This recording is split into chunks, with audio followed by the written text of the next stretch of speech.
Hello students, welcome to my channel Online Biology Tutorials. In previous video we talked about breathing cycle, that each breathing cycle involved inhalation and exhalation, right? In this video we will talk about why hemoglobin is essential for us. This is one of the important topic that comes under respiratory system, basically in the breathing cycle. So lungs already have the oxygen now, right? In breathing cycle we discussed that whenever we do inspiration, we take in oxygen and our thoracic cavity or chest cavity becomes bigger because diaphragm moves down. Now our lungs are full with oxygen by inhalation. But the cells of the toes, and there are other cells which are located distant, which are quite far. So diffusion cannot serve as the medium of transporting oxygen to them, and as we fall in the category of aerobic organism, each cell of the body requires oxygen because until it will not get oxygen, it is not going to form ATP. So how is this transport going to happen? So the oxygen which is high inside the lungs, there are capillaries that surround the lungs also, and you know that capillaries are the blood vessels that just contain a single membrane. So oxygen from the lungs will come into these capillaries, and these capillaries are a part of circulatory system. So these are going to carry the oxygen-rich blood. Now, which component of the blood combines with oxygen? It is hemoglobin. Hemoglobin is an iron-containing pigment, right? Here I am writing iron-containing pigment. What do you mean by pigment? Anything which is proteinous in nature, it is known as pigment. So hemoglobin is the iron-containing pigment in our blood that has the capacity to unite with oxygen.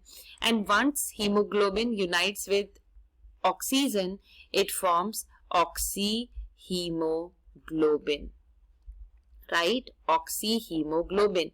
This oxyhemoglobin imparts red color to the blood.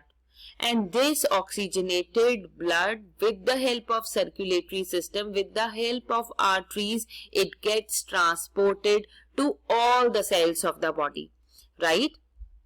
So in our body, having oxygen is an essentiality because we are multicellular. Large number of cells are present in our body. If the surface area or the cell size or the body size would have been smaller, then diffusion works. But if the body size is greater, we require some moving material that could transport the oxygen to rest of the body. So oxygen is high in the lungs, but how we can transport it to the body? Diffusion cannot happen in each cell, so it happens through oxyhemoglobin. The cells, other cells of the body, they are rich in CO2.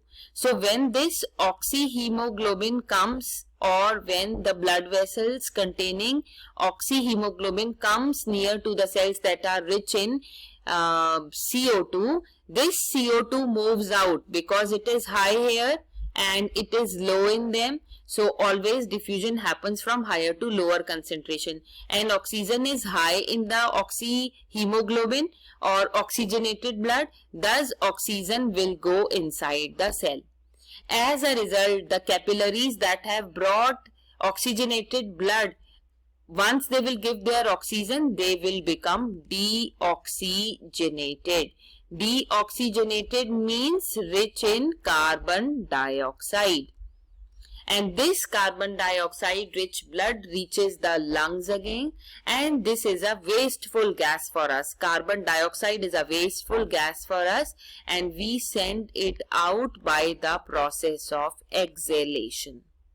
So this is also one of the question, that why do we require a respiratory pigment? Because oxyhemoglobin or hemoglobin combines with oxygen to form oxyhemoglobin. This hemoglobin serves as the main respiratory pigment. It is essential because there are variety of cells in our body and they are located far from each other. So diffusion cannot serve the process. Thus, once the blood in the lungs becomes oxygenated, it becomes oxygenated because hemoglobin combines with oxygen, and oxygenated blood has red color which gets transported by arteries. Once arteries, they take the blood to the cells that require oxygen. Exchange of gases happen, blood becomes deoxygenated, and deoxygenated blood is rich in carbon dioxide which is being carried by the veins. Right? This all should be known to you because you do have circulatory system also in your syllabus. If you have liked the video, don't forget to click the thumbs up. The question for this video is, what is hemoglobin? You need to answer in a sentence, what is this pigment, right? And a reward will reach to you in the form of a comment. The students who are continuously participating, their names will be spoken in the upcoming videos. If you have not subscribed to my channel yet, please do consider subscribing, because throughout your grade 10th, you will be receiving the videos of the chapters that are being suggested by CBSE for this year. Do press the bell icon to have the recent update from my side. Thank you.